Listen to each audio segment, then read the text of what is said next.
ترک کرنا ہے. امام ان آخری دنوں میں دن میں کئی دفعہ اپنے نانا کے روزے پہ جاتے ہیں. سخت ہے، یعنی سخت ہے. ہمارے جیسے لوگوں کے لیے حرم چھوڑنا سخت ہو جاتا ہے. آپ بھی زیارت پہ جاتے ہیں، جب آپ نکل رہے ہوتے ہیں، خدا انشاءاللہ جلد سے جلد بیماری کو دور کرے، ہم دوبارہ سے جو ہے وہ حج عمرہ زیارتوں پر جا سکیں. لیکن جب آپ نکلتے ہیں حرم سے تو کتنا دل ہوتا ہے آخری دن ہے، رات گزار لوں. یعنی میرا آپ کا دل چاہتا ہے کہ جب روزہ چھوڑ رہے ہوں تو رات گزار لوں صبح. اور وہ جو حسین منی انا من الحسین ہے، اب مدینہ چھوڑ رہا ہے، اب پتہ ہے کہ واپس نہیں آنا نانا. تو اب صبح بھی جا رہے ہیں، زور میں بھی جا رہے ہیں، شب میں بھی جا رہے ہیں. مقاتل بیان کرتے میرا مولا گیا قبر مبارک پر اپنے رخسار کو رکھا اور اپنے نانا سے رخصتی طلب کر رہے ہیں. غش آ گئی، آنکھ لگ گئی، تو اس کے اندر وہ خواب میں دیکھ لیا گیا. کہا کہ ترک کر دو، جاؤ اب عراق کی طرف جاؤ. یعنی خدا کی مشیت ہے یہ، جاؤ. آئے انا للہ و انا الیہ راجعون کہتے ہوئے ہمارا مولا آیا. خاندان کے سب، ابن عباس بڑے لوگ جمع ہیں، بھائی جمع ہیں، سب کہہ رہے ہیں. کہا خدا چاہتا ہے، خدا کی مشیت ہے کہ میں عراق کی طرف جاؤں. جب سب نے دیکھ لیا کہ اب امام حسین جو ہے وہ اس فیصلے سے پیچھے نہیں ہے، تو پوچھنے والا نے یہی پوچھا. کہا بھائی اگر آپ نے ارادہ کر لیا ہے تو پھر آپ ان خواتین کو کیوں لے کے جا رہے ہیں؟ آپ ان مستورات کو، ان بچوں کو کیوں لے کے جا رہے ہیں؟ کہا کیا؟ کہا یہ بھی مشیت الہی ہے. خدا کی مشیت ہے کہ امام حسین یہ اقدام کرے، یہ بھی خدا کی مشیت، یہ بھی خدا کا ارادہ. خدا چاہتا ہے کہ یہ اسلام کی راہ میں اسیر بنائے جائیں، خدا چاہتا ہے. عزیزان محترم یہ آسان نہیں ہے. خدا ان اسیروں کے صدقے میں سارے اسیروں کو بازیاب فرمائے. عزیزان محترم یعنی یہ خوب تیاری ہو گئی. تیاری آپ کے سامنے بہرحال تیاری ہوئی، مختلف ارباب بیان کرتے ہیں. بہرحال سب جتنے لوگوں کو اجازت تھی سوار ہوئے، جتنے جا سکتے تھے گئے، جتنوں کو چھوڑنا تھا چھوڑ دیا. بعض مقاتل بیان کرتے ہیں کہ ایک بیٹی رہ گئی. اب آپ صرف تصور کریں بہرحال، کیونکہ بہت ساری چیزیں جو ہیں وہ محسوس کرنے کی ہوتی ہیں. آپ خود تصور کریں کہ ایک بیٹی، وہ ساتھ بھی بیٹیاں ساتھ بھی گئیں. ہم اکثر پڑھتے ہیں کہ روز عاشورہ جب رخصت طلب کیا تو ایک بیٹی سے جو رخصتی تھی کتنی سخت ہو گئی تھی، سخت تھی. اب آپ محسوس کر رہے ہیں کہ یہاں بھی رخصتی ہو رہی ہے اور سب جا رہے ہیں، تو یہاں کتنی سخت ہوگی، یہاں کتنی سخت ہوگی. اور سب جا رہے ہیں، چھوٹا بھائی بھی جا رہا ہے، بڑا بھائی بھی جا رہا ہے، بہنیں بھی جا رہی ہیں، پھوپھی بھی جا رہی ہیں، چچا بھی جا رہے ہیں. یعنی یہاں پر ہم بیان نہیں کر سکتے ان حالات کو اور ان واقعات کو. یہ تو اہل بیت کے غم تھے جو انہوں نے برداشت کیے. اب یہاں کیا شان و شوکت ہے، یہاں پہ کیا شان و شوکت ہے کہ یہاں پر اب بی بی زینب سلام اللہ علیہ کو سوار کرایا جا رہا ہے. کون؟ رات کا وقت ہے، کوئی دیکھے نہیں. کیوں؟ کیونکہ بہرحال اہل حرم ہے، سادات ہیں، پردہ حجاب. رات میں سوار کرایا گیا، وہ بھی محملوں پر سوار کرایا ہے.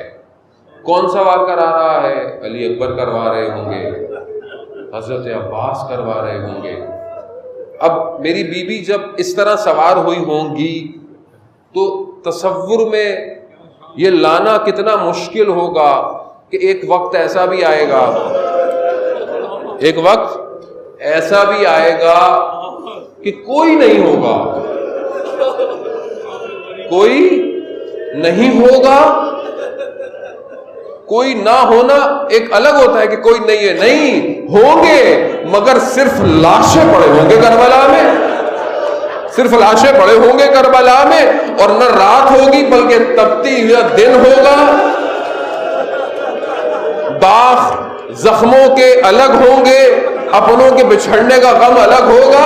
اور محملیں بھی پردوں والی نہیں ہوں گی، دامن جلے چادریں چھنی ہوئی ہوگی، اور اس سے بڑا ظلم یہ ہوگا کہ اپنوں کے سر نیزوں پہ آگے آگے چل رہے ہوں گے۔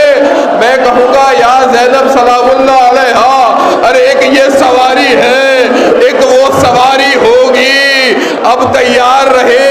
ہاں میں پھر بھی ایک لمحے پر لا کر، آپ نے گریہ کیا، خدا آپ کے گریے کو قبول کیجئے۔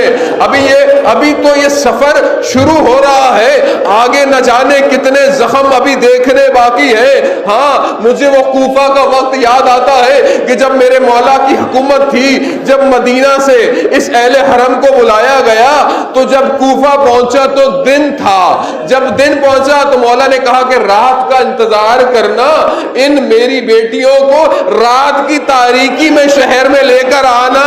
میں کہوں گا مولا ایک 61 ہجری کا کوفہ ہے، یہی لٹا ہوا کارواں رات کو پہنچے گا، روک دیا جائے گا کہ دن کا انتظار کرو، لوگ جمع ہو جائیں، لوگ گلیوں میں جمع ہو، پتھر ہاتھوں میں اٹھا لیں، پھر ان کو شہر لے کر آنا۔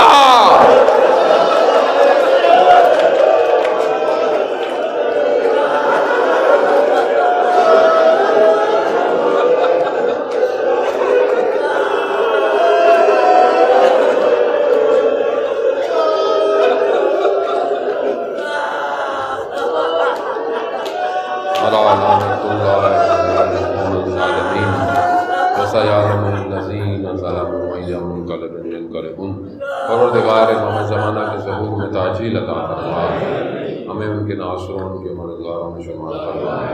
پروردگار اس بیماری کو اس عالم انسانیت سے دور فرما۔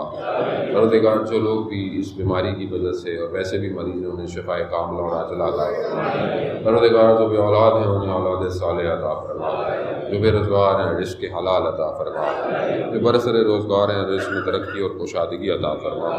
پروردگار جہاں جہاں بھی عزاداری ہو رہی ہے، ماتم ہو رہا ہے، ان سب جگہوں کی مومنین کی عزاداروں کی حفاظت فرما۔ پروردگار جو بھی اس کام میں اپنا حصہ ڈال رہے ہیں، جس طریقے سے اپنی ڈیوٹی نبھا رہے ہیں، چاہے وہ سیکیورٹی ہو، چاہے وہ پولیس ہو، چاہے وہ حکومت ہو، چاہے وہ انتظامیہ ہو، چاہے وہ شخص ہوں، دوست ہوں، احباب ہوں، چاہے وہ میڈیا کی ٹیم ہو، کوئی بھی ہو، پروردگار ان سب کو اپنی بارگاہ سے اجر عظیم عطا فرما۔ پروردگار جہاں پہ بھی بہرحال جو لوگ اپنی خدمات کو پیش کر رہے ہیں، انٹرسٹ میں ہیں، ان سب کو پروردگار طول عمر اور سلامتی عطا فرما۔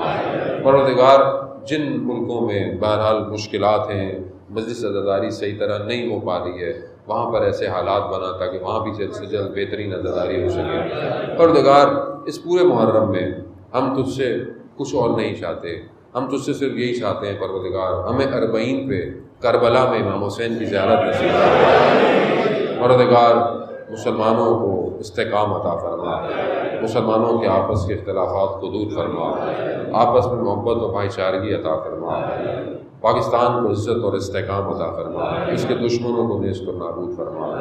اللہم ارزقنا زیارت الحسین فی الدنیا و شفاعتہ فی الآخرہ۔ صلوات بھیجے محمد۔